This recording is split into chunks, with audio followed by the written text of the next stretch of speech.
Get ready. English Shorthand, high speed, second paper, 150 words per minute. Trial dictation for 2 minutes. Get ready. 5 seconds. Start. Speaking on the general discussion on the budget, an honorable member said, Mr. Speaker, sir, at the outset, I would like to thank you for this great opportunity. The budget presented by the Honorable Finance Minister is in continuation of last year's budget. The first thing I would like to point out is that the budget comes at a time when the economy has been affected due to COVID infection. The entire country was under complete lockdown for several months. However, despite the fact that the tax collection was less, I find that the government had allotted 50,000 crore rupees as additional funds to the health ministry to fight the pandemic. I thank the government for this timely action. Secondly, to improve the financial position due to the slowdown in the economy, I find that the government has taken series of measures. In the first place, I thank the government for increasing capital expenditure by about 30% this year. This would promote growth and provide employment opportunities to benefit the poorer sections of the society. At the same time, the government has not proposed any new taxes. As a matter of fact, the government has announced moratorium allowing more time for repayment of loans by traders and farmers. This has got the support of the people from all walks of life, and it would help them improve their standard of living. The next point I would like to make is regarding national highways. It is a matter of great pleasure that the government has decided to undertake expansion of highways in the southern states in the next few years. I would congratulate the government in this regard. At the same time, I would like to request that the expansion of the Chennai to Bangalore highway should be taken up in the first phase.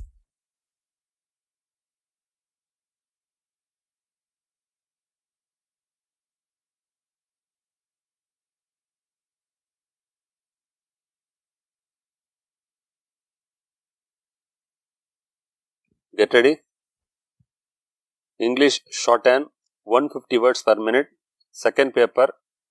Code number of the question paper 1228. Code number of the question paper 1228. Instructions to candidates. The passage will be dictated at the rate of 150 words per minute. As soon as the dictation is over, condense the passage not exceeding 250 words using the indirect form of speech and the past tense. The number of words in the precis should be counted and noted at the end. 5 marks are reserved for your shorthand performance. Your handwriting during condensation should be legible and that sufficient space should be left between lines. Get ready. Main passage, 20 seconds.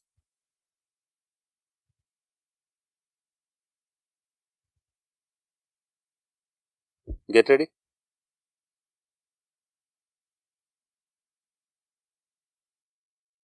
Five seconds. Start.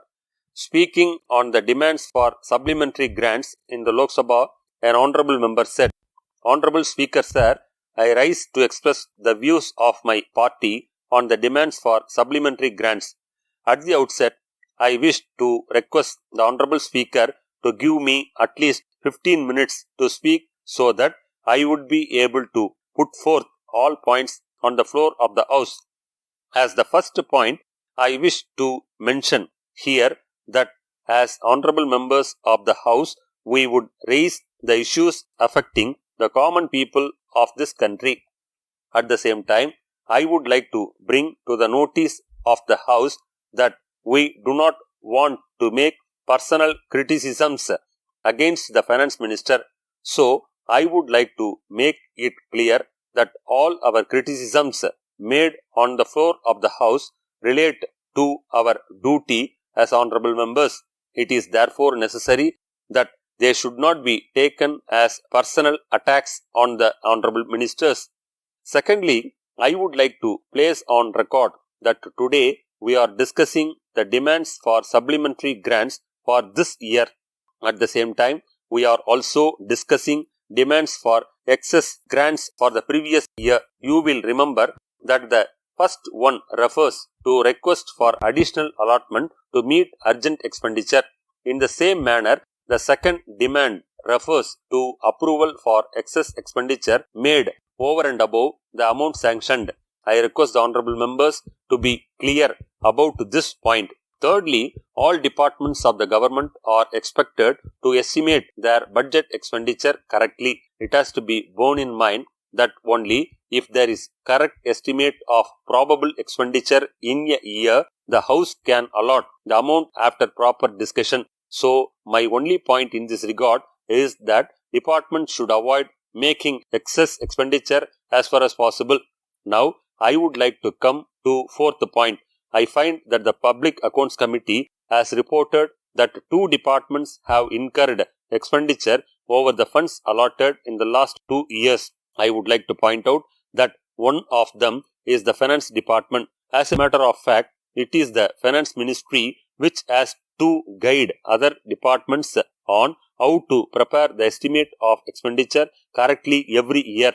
Excess expenditure can be done only if there is sudden or urgent spending due to natural calamities or major disaster.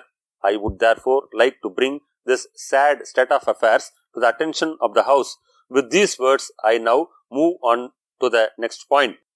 Honorable Speaker Sir, in this connection, I would like to bring to your notice that the Revenue Department, in addition to the supplementary allotment, has incurred an additional expenditure of Rs 35,000 crores. It is a matter of great concern since the amount is quite high. My only point is this: if the Finance Ministry itself is not following the norms, what is the purpose of presenting the supplementary demands in the first place?